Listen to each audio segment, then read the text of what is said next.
Welcome back. Today, we're jumping right into the deep end of a truly fascinating and highly charged piece of writing. We're going to unpack an editorial written by Ali Mohammed Al-Shurafa that tackles one of the world's most complex geopolitical flashpoints, the Nile water crisis. Now, our goal in this explainer is to step directly inside his specific worldview.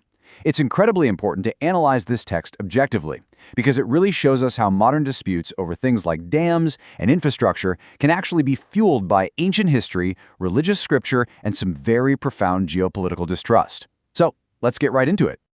Okay, let's dive into this with a massive question. Who owns the Nile? It sounds almost philosophical, right? But this is the exact crux of the author's opening argument. You see, Al-Shurafa doesn't start his editorial by talking about cubic meters of water or turbine efficiency or crop yields.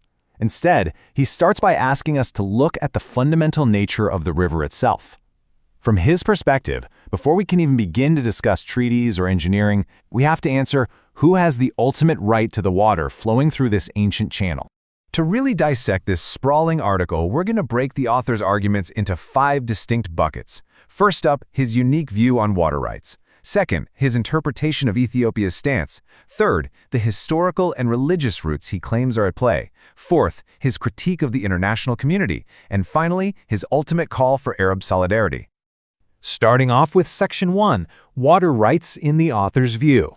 So, the author asserts right out of the gate that water isn't just some natural resource or a tradable commodity. According to the text, water is a non-negotiable divine right granted by God specifically for human survival. Al-Shurafa makes the point that rivers existed way before modern governments ever started drawing borders on a map.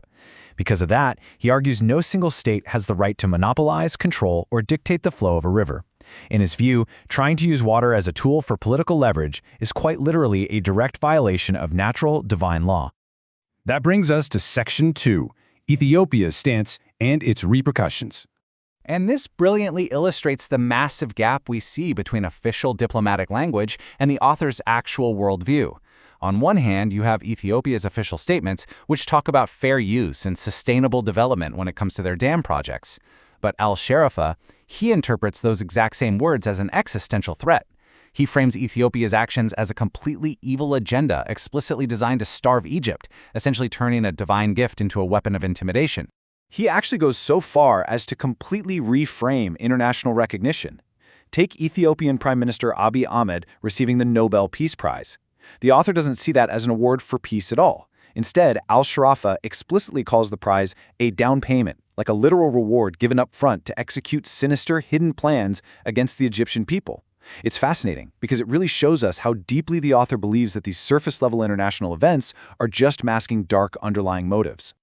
Moving right along to Section 3, the roots of historical and religious conspiracy. Now here is where the author rapidly shifts gears. We are zooming way out from modern hydropolitics, and according to the editorial, we're looking at a massive historical timeline. He claims the goal of starving Egypt spans millennia. First, he points all the way back to antiquity, referencing the book of Isaiah, chapter 19, which he claims reveals a 2,000-year-old desire to dry up the Nile.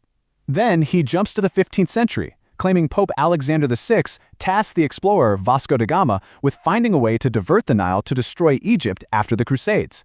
Finally, he connects these ancient plots right to the present day, accusing the Ethiopian prime minister of simply executing a long-standing Zionist plot. To really anchor this sprawling historical conspiracy, the author leans heavily on Islamic scripture. He specifically pulls in this verse from Surah al-Baqarah. By doing this, Al-Shurafa is assigning profound theological weight to the people he considers the historical enemies of Egypt. He's basically using scripture to argue that these modern geopolitical adversaries are acting out of an ancient defiance. He's framing what looks like a modern water dispute as the continuation of a deeply rooted religious conflict. Which leads us perfectly into Section 4, the international community and the West. So the crucial point here is that Al-Shurafa believes trusting the international community is an absolutely fatal mistake. To prove it, he tells us to just look at recent history. He lists off Iraq, Syria, Yemen, Somalia, and Libya.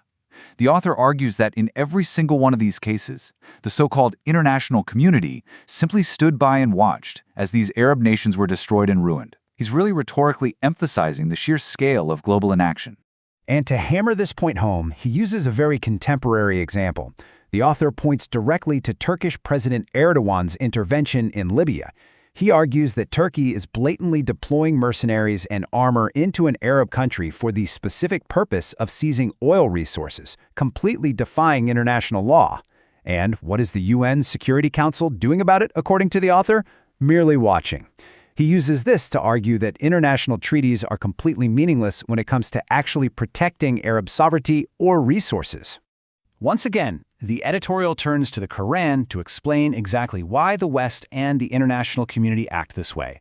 Using another verse from Al-Baqarah, the author describes what he calls a disease in the hearts of Western nations. He asserts that this disease is driven by intense hatred and a burning desire for revenge over the fact that God granted the Arab world control over black gold. You know, the vast oil wealth that essentially fuels modern Western civilization. Now this builds to perhaps the most polarized and esoteric claim in the entire piece. The author argues that Western powers and Zionist forces aren't just stealing Arab oil and gas for economic reasons. No, he connects these geopolitical energy disputes directly to eschatology, which means end-of-the-world religious goals. The text claims that extracting this wealth is actively setting the stage for the return of the Messiah to ultimately exact revenge upon the Arabs. I mean, it's a breathtaking escalation, right? Going from a dispute over a river dam straight to a global apocalyptic struggle.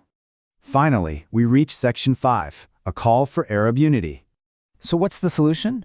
Well, he issues a very strict warning to the Egyptian government and to all Arab leaders, citing this specific verse from Surah Hud. The message is completely unambiguous. Do not trust, do not rely on, and do not incline toward America, the West, or the international community. According to the author, leaning on these outside forces, who he believes harbor such deep-seated animosity, will only lead to total ruin and the loss of divine protection. Now, what's really interesting about this is his ultimate concrete solution. He's demanding the immediate activation of the Joint Arab Defense Agreement. He is calling for complete Arab self-reliance, a unified destiny, and total military solidarity. In his view, the Arab world is facing enemies who possess, in his words, no covenants, no mercy, no morals, and no values. Therefore, diplomacy is useless. Only a unified defensive stance can actually protect their shared resources. We're going to conclude our explainer today by leaving this powerful rhetorical question from the text right here. What are the Arabs waiting for? It perfectly summarizes the author's urgent and passionate plea. Through this single editorial, we've seen how a dispute over a river can be viewed not just as a matter of engineering or treaties, but as a literal existential battle steeped in ancient scripture and historical conspiracy.